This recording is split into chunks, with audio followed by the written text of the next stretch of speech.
두 모자의 행동이 사람이 할 짓이 맞나 싶을 정도로 용서받지 못할 충격적인 행동을 저질러서 남편과 이혼을 했어요. 저와 엄마가 사정을 봐주고 그만큼 베풀어줬으면 저희가 어려운 상황이 생겼을 때 도와주는 건 당연한 건데 기본적인 것조차 하지 않으려는 모습이 너무 실망스러워 이혼을 선택했어요. 황당한 건 아직까지 본인들이 무엇을 잘못했는지를 모른다는 거예요.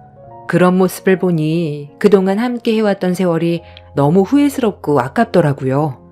문제의 시작은 시모가 저희 집에 들어오면서부터였어요. 퇴근하고 집에 들어와 보니 이미 짐까지 풀어놓고 남편과 치킨을 배달시켜 먹고 있었습니다. 저와 한마디 상의도 없이 혼자서 독단적으로 선택한 행동에 당황스러워 남편을 데리고 방으로 들어와서 따로 대화를 나눴어요.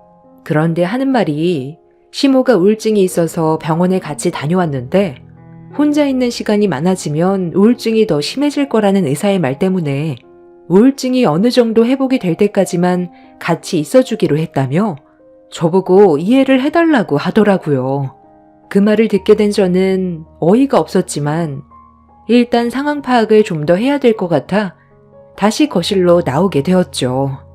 웃으면서 치킨을 뜯고 있던 시모는 저보고 같이 앉아서 먹자는데 기분이 정말 안 좋아 표정 관리가 안 되자 눈치가 보였는지 한마디 하셨습니다. 이왕 이렇게 된 거 애는 내가 봐주면 되잖아. 네가 불편해하지 않게 내가 잘할 테니까 너는 그냥 평소처럼 지내면 된다. 없는 듯이 지낼 테니 신경 안 써도 돼. 어머님이랑 한 공간에 있는데 어떻게 신경을 안 써요. 그렇게 말을 하셔도 한 지붕 아래에서 살다 보면 마찰이 생기는 건 어쩔 수 없어요.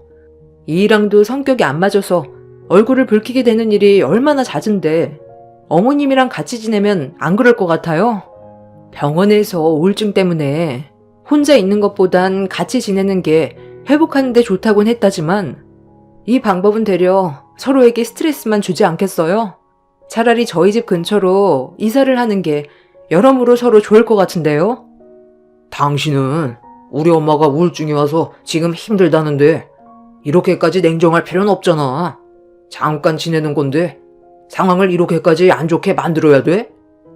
그래, 며느리 입장에서는 아무래도 나랑 함께 있는 게 불편할 수도 있겠지. 충분히 이해한다. 그래도 내가 같이 있으면 도움이 안 되는 건 아니잖아. 사지 멀쩡한데 가만히 있겠니? 집안일도 하고 애도 봐주고 밥도 해주고 여기 있는 동안 집에서 할 수 있는 웬만한 건 거의 다 해줄 테니 우리 좋게 지낼 수 없을까? 그래, 이렇게까지 말씀하시는데 부정적으로만 생각하지 말고 좋게 좀 하자. 내가 당신한테 말 안 한 건 미안하긴 하지만 나도 오죽급했으면 이렇게까지 했겠어. 저와 한마디 상의도 없이 일을 저질러 놓고 되레 저에게 큰소리치는 남편의 행동이 너무 실망스러웠어요. 그때 시모를 바라보면서 들었던 생각은 아예 눌러붙을 생각인 것 같아 보였어요. 그렇게 남편의 고집으로 당분간만 지켜보기로 했는데 예상대로 시간이 지날수록 처음에 저와 했던 약속은 지켜지지 않았습니다. 충분히 예상한 결과였기 때문에 크게 실망스러운 것도 없었어요. 그래서 이 문제로 남편과 따로 집 밖에 있을 때 대판 싸우게 되었습니다. 이래서 내가 받아주지 않겠다고 했던 거야. 지금 집안 꼴을 봐봐. 저게 사람 사는 집이야? 처음에 나랑 상의 한마디도 없이 들어왔을 때 어머님이 뭐라고 그랬어? 내가 신경 쓰지 않게 집안일도 깔끔하게 해주고 애도 봐준다고 하셨잖아. 그런데 그 말이 얼마나 지났다고 벌써부터 저런 식으로 행동을 하시는데 기분이 좋겠어? 요즘엔 먹기만 하고 설거지조차 하지 않으시잖아. 딱 한 달 지났어. 1년도 아닌 한 달이라고. 몸이 불편한 것도 아니시면 본인이 먹은 것 정도는 설거지할 수 있는 거 아니야? 그렇다고 당신이 집안일을 도와주는 것도 아니잖아. 애 키우는 집이면 깔끔해야 되는 게 기본인데 어떻게 된 게 전보다 더 심해졌어? 아휴, 그만 좀 해라. 얼마나 지저분해졌다고 그러는 거야? 사람 사는 집이 다 똑같지. 지우면 되는 거잖아. 그리고 우리 엄마가 가정부야? 요양이 필요한 상황이라고. 아, 그래서 집안꼴을 저 지경으로 만들어 놓은 거야? 요양이 필요해서? 음식 먹은 봉지는 여기저기 굴러다니고 어머님 빨래는 산더미처럼 쌓여있는데 세탁기 한번 안 돌리고 도대체 왜 씻지는 않으시는 건데? 몸에서 냄새 나는 건 알아? 이런 환경에서 어떻게 애를 놓고 마음 편히 일을 할 수가 있겠냐고. 일주일 내로 당장 나가시라고 당신이 말씀드려. 나도 참을 만큼 참았어. 사람이 눈치가 있으면 함께 사는 공간에서 기본적인 건 해야지. 도대체 저게 무슨 민폐야? 저것도 다 우울증에서 오는 거라고. 당신이 이해 좀 해주면 안 돼? 우리랑 함께 사는 게 편하니까 저렇게 하시는 거지. 불편하면 저러겠어? 전에 살던 집도 며칠 전에 처분돼서 지금 갈 데도 없잖아. 우리 엄마가 아버지 돌아가시고 나서 얼마나 힘들어했는지 당신도 잘 알지? 혼자 외로우셔서 그런 거라고. 웃기고 있네. 어머님이 외로우셔서 지금 저러시는 걸로 보여? 아버님이 왜 세상 떠나셨는지 벌써 까먹은 거야? 어머님이 아버님을 하도 못살게 굴어서 엄청 스트레스 받으셨던 거 몰라? 어머님이 지금 발톱을 숨기고 있는 거지? 아버님 살아계셨을 때 성격 당신도 모르는 거 아니잖아. 그때 술만 먹으면 집안 물건 다 때려 부수고 아버님과 얼굴만 마주하면 더 좋은 남자 만날 수 있는 젊은 시절에 형편없는 남자 만나서 나이 들어서도 궁상맞게 살아야 된다고 평생 힘들게 일만 해오신 아버님한테 욕을 퍼부었을 때 견디지 못해 집 밖으로 나가셨다가 사고가 난 거 몰라? 그 일을 벌써 까먹은 건 아니지? 아직 1년밖에 안 지났어. 어머님 저러시는 거 완전 가면 쓴 두 얼굴이라고. 솔직히 어머님이 우울증 걸렸다고 했을 때부터 나는 이해가 되지 않았어. 누구 때문에 아버님이 교통사고로 돌아가셨는데? 지난 일을 뭐하러 꺼내? 우리 엄마가 말을 안 해서 그런 거지. 속으론 그때 일을 후회하고 있을 거라고. 그러니까 당신도 그냥 좀 이해해주면서 살아. 아니, 난 더 이상 이해 못 해주겠어. 서로 잘해도 모자랄 판에 약속도 지키지 않은 어머님이랑 더 이상은 못 살겠으니까 당장 집 알아보시라고 말씀드려. 저 집이 당신 명의로 되어 있다고 지금 권리 주장하는 거야? 정말 더러워서 같이 못 살겠네. 나도 너랑 같이 사는 게 편한 줄 알아? 지긋지긋하다고. 시간이 지날수록 시모 때문에 남편과의 관계에도 점점 금이 가기 시작했어요. 웬만하면 최대한 참고 넘어가려 했지만 집이 돼지우리 마냥 전혀 정리가 되지 않고 사람 사는 집안꼴이 아니라서 저도 더 이상은 참기가 힘들었어요.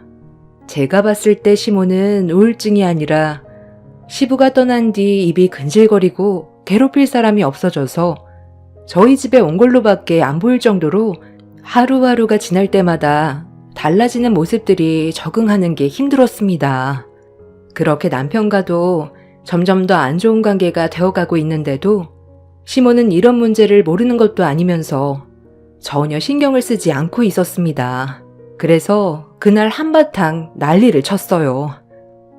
이번 달 안으로 집 알아보셔서 그만 나가주세요. 아무리 생각해봐도 이건 아닌 것 같아서요. 제가 지금까지 힘들게 이끌어온 이 가정을 무너뜨리고 싶지 않아요. 뭐라고? 나보고 지금 나가라는 거야?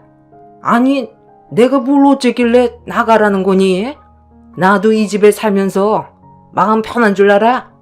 그래도 내가 의지할 곳이 여기밖에 없으니까 붙어 있는 건데 어떻게 우울증 때문에 힘들어하는 나를 내칠 수가 있는 거니? 너희들 좀 전에 나갔다 오더니 싸우고 들어온 거야? 네, 어머님 때문에 저희 이혼하게 생겼어요. 지금 집안꼴을 보세요. 이게 사람 사는 집이에요? 돼지우리지? 저도 정말 많이 참고 있었거든요. 그런데 이젠 안 될 것 같아요. 더 이상은 못 봐드리겠어요. 어머님은 우울증이라면서 왜 약은 건들지도 않으세요? 저 약봉지들 보세요. 타놓기만 하지 한 번도 먹은 흔적은 없잖아요. 우울증은 그냥 하는 말이고 혼자 있는 게 심심하니까 빨래 해주고 밥 해주는 며느리 집에서 살고 싶어 우울증 핑계로 들어온 거잖아요. 아, 그만 좀 하라니까. 당신이 우리 엄마에 대해서 얼마나 안다고 그래? 지금 저 모습이 정상인 것 같아? 우울증은 감정 기복이 심하기 때문에 정상인 것 같이 보여도 속마음은 전혀 그렇지 않다고 그랬어. 당신이 그냥 좀 이해해주고 넘어가 달라고 했잖아. 서로 얼굴 붉히면서 살아가는 게 더 안 좋은 거 알면서 그래? 그러니까 얼굴 붉히지 않을 방법에 대해서 얘기해 주고 있는 거잖아. 당신이 이러는 게 오히려 도움 안 되는 거 몰라? 당신이 근처로 집 알아봐 드려. 이게 아주 좋게 얘기하니까 시애미를 아주 우습게 보네. 예, 너 내가 누군지 몰라서 지금 이러는 거야? 최대한 좋게 넘어가려 했는데 말버릇이 그게 뭐야?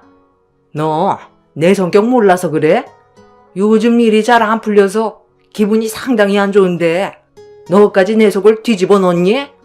너는 집안의 가장이란 놈이 마누라한테 찍소리 못해서 잡혀 살기나 하고 집안 꼴 잘 돌아간다. 나는 평생 이 집에서 붙어 살 거니 그런 줄 알아라. 그리고 어느 시애미가 며느리 집에서 집안일을 하니?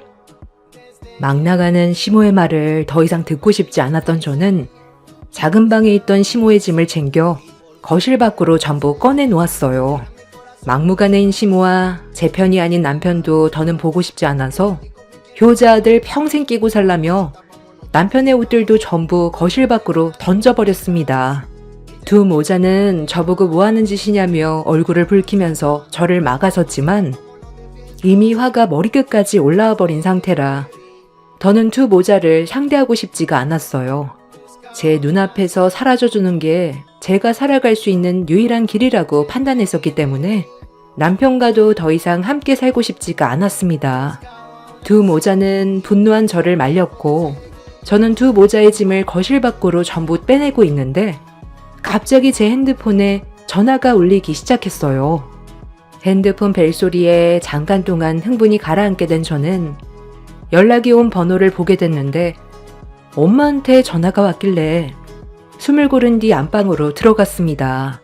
보통은 낮에 전화 통화를 하지 늦은 저녁에는 연락을 하지 않는데 예고도 없이 전화가 와서 느낌이 좋지 않아 통화 버튼을 누르는 순간 저는 가슴이 철렁 내려앉았어요. 엄마가 병원에 있다는 말을 듣게 된 거였죠. 저희 집과 친정의 거리가 꽤 먼 편인데 엄마가 병원에 입원했다는 말을 들었을 때 조금의 고민도 하지 않고 바로 병원으로 향했어요. 두 모자도 저희 엄마가 병원에 입원했다는 말을 듣곤 뒤따라 오려 하길래 집 정리하고 애 좀 봐달라고 부탁했어요. 두 모자와 얼굴 붉히면서 싸우는 것보다 엄마의 건강 상태가 더 중요했었기 때문에 급하게 병원으로 향했고 그렇게 도착한 뒤 엄마의 몸 상태를 확인했는데 일어나지 못하시길래 어떻게 된 거냐고 여쭤보니 식당을 운영하시던 엄마가 갑자기 미끄러지면서 척추 압박 골절이 돼서 몇 달간 꼼짝없이 움직이지 않고 쉬어줘야 하는 상황이 생겨버렸어요. 다행히 뇌출혈이나 더 큰 사고로 이어지지 않았다는 건 정말 다행스러운 일이었지만 엄마 곁에서 간호해줄 사람이 없었기 때문에 제 도움이 필요한 상황이라 며칠 뒤 엄마를 모시고 집으로 들어왔어요. 저도 제가 결혼하기 전까지 엄마와 단둘이 살아왔었는데요. 저는 아빠의 존재 자체를 기억하지 못하고 살아왔어요.